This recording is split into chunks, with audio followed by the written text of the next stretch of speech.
Hello दोस्तों, जय हिंद। कैसे हो आप सभी लोग? उम्मीद करती हूँ बहुत अच्छे होंगे और अपनी तैयारी भी बहुत अच्छे से कर रहे होंगे। दोस्तों, आज हम लोग दो क्वेश्चंस कवर करेंगे। पहला क्वेश्चन है हमारा नॉर्मलाइजेशन, कि नॉर्मलाइजेशन में नेगेटिव मार्किंग का असर पड़ेगा कि नहीं पड़ेगा। जैसे कि आप अगर क्वेश्चंस ज़्यादा गलत करते हो तो उसमें आपका नॉर्मलाइजेशन में उसका फ़र्क पड़ेगा कि नहीं पड़ेगा। और दूसरा क्वेश्चन ये है कि किस शिफ्ट को ज़्यादा फायदा मिलेगा। ये वाला क्वेश्चन काफ़ी पूछा जा रहा है कि कौन सी शिफ्ट को ज़्यादा फायदा मिलेगा। जैसे कि अक्सर बहुत सारे लोग कहते हैं कि फर्स्ट शिफ्ट को ज़्यादा फायदा मिलेगा, तो उस बारे में भी हम बात करेंगे। तो जो पहला क्वेश्चन है, नॉर्मलाइजेशन में नेगेटिव मार्किंग का फ़र्क पड़ेगा कि नहीं पड़ेगा, ये है। देखो, पहले तो मैं आपको वो फॉर्मूला बता देती हूँ जो आपके भर्ती बोर्ड ने नोटिफिकेशन में दिया था।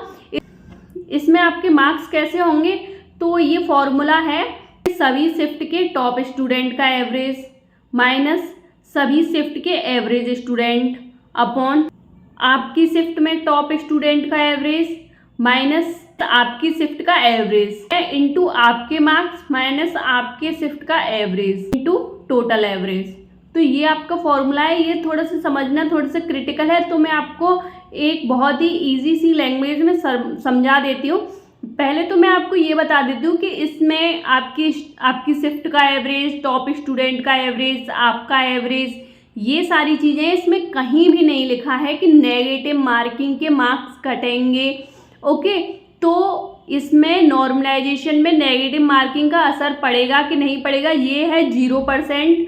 नॉर्मलाइजेशन में नेगेटिव मार्किंग का कोई असर नहीं पड़ेगा। आप जितने क्वेश्चन अटेम्प्ट कर सकते हो उतने करो, कोई बात नहीं है। गलत होता है तो बस आपका मार्क्स घटेगा, 1.5 मार्क्स घटेंगे। उन्हीं में थोड़ा सा तुक्का लगाना, थोड़ा सा देख के लगाना है तुक्का।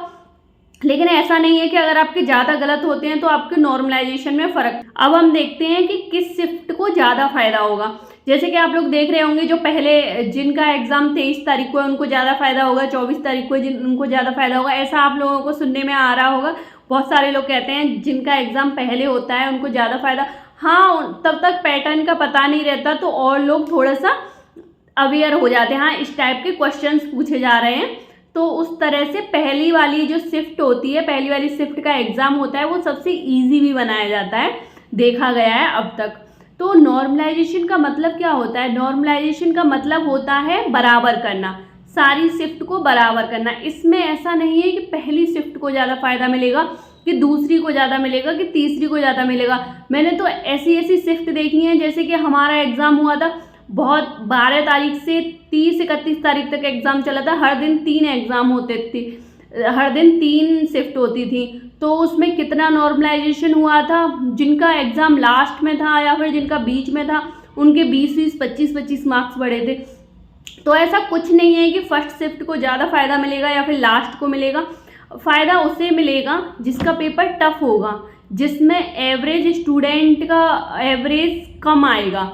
जैसे कि हम मानते हैं, जैसे कि आपके 8 शिफ्ट हो जाएंगी, 5 दिन एग्ज़ाम हो रहा है तो आपके 8 शिफ्ट हो जाएंगे, एक दिन में 2। तो हम मान के चलते हैं 4 स्टूडेंट ले लेते हैं। पहले स्टूडेंट के आए 200 मार्क्स, दूसरे के आए 240, तीसरे के आए 230, चौथे के आए 250। ऐसे ही दूसरी शिफ्ट में 200, 230, 225, 235, तीसरी शिफ्ट में 190, 180, 185। ऐसे ही चौथी में कुछ भी मान सकते हो आप। तो फिर अब हम देखते हैं कि पहली शिफ्ट का एवरेज आ रहा है 230, दूसरी का आ रहा है 235। मतलब एवरेज स्टूडेंट्स का एवरेज आ रहा है इतना कि इतने, इससे कुछ ज़्यादा है कुछ कम है, एवरेज ये है इस शिफ्ट का। ओके, चौथी का 240, 222, 210, 190, 180, ऐसे इन 8 शिफ्ट के एवरेज आ गए। तो इसमें देखो, ये 8 शिफ्ट थोड़ी सी ज़्यादा हो रही है, मैं 4 शिफ्ट करके दिखा देती हूँ। ऐसे ही 8 में भी लग जाएगा वो तो एवरेज। तो पहली शिफ्ट का एवरेज आ रहा है 180, दूसरी का 200 है, तीसरी का 220 है और चौथी का 240 है। ये मैं थोड़ा सा ऐसे करके इसीलिए बता रही हूँ ताकि आपको समझ में आ जाए। और तुक्का लगाने से बिल्कुल भी नहीं वो करना है आपको कि थोड़ा सा सोच समझ के लगाना है, ऐसा नहीं है कि कुछ भी। लेकिन इसमें नॉर्मलाइजेशन का कोई फ़र्क नहीं पड़ेगा। क्या आपके अगर क्वेश्चंस गलत ज़्यादा होते हैं तो आपके नॉर्मलाइजेशन में मार्क्स कम हो जाएंगे, ऐसा कुछ नहीं है। जिसकी शिफ्ट इजी होगी उसके मार्क्स कम होंगे, जिसकी शिफ्ट टफ होगी उसके मार्क्स बढ़ेंगे। जिस शिफ्ट में स्टूडेंट्स का एवरेज कम आएगा उसके मार्क्स बढ़ेंगे, तो ये इसके ऊपर डिपेंड करेगा। तो अब हमने मान लिया 180, 200, 220 और 240। तो इसमें अब ये 4 शिफ्ट हो गई। तो इसमें अगर हम ये 240 वाली शिफ्ट को बेस माने, जो पहली वाली शिफ्ट है जिसमें 180 है एवरेज, इसमें हमें सारे बच्चों को 60-60 नंबर देने होंगे, तब ये 240 बनेगा। तो इस तरह से ऐसे दूसरी में सबको 40-40 मार्क्स देने होंगे, पहली में 60-60 मार्क्स देने होंगे, तीसरी में 20-20 नंबर देने होंगे। तो इस तरह से एवरेज मतलब बराबर करना, उनका एवरेज निकाला जाएगा फिर बराबर किया जाएगा। ओके, ऐसे ही अगर हम 180 वाली शिफ्ट को अगर बेस माने कि इसके अकॉर्डिंग करते हैं, तो क्या करना पड़ेगा, तो फिर 200 वाली में से 20 नंबर घटाने पड़ेंगे, 220 वाली में से 40 नंबर घटाने पड़ेंगे, इसमें से 60 नंबर घटाने पड़ेंगे। तो मेरे कहने का मतलब बस यही है, कंक्लूजन इसका यही निकलता है कि नॉर्मलाइजेशन में आपको ऐसा नहीं करना है कि बस आपको 80 क्वेश्चंस अटेम्प्ट करके आ रहे हो 160 के, नहीं हमारे तो नॉर्मलाइजेशन में बढ़ जाएंगे, ऐसा कुछ नहीं है।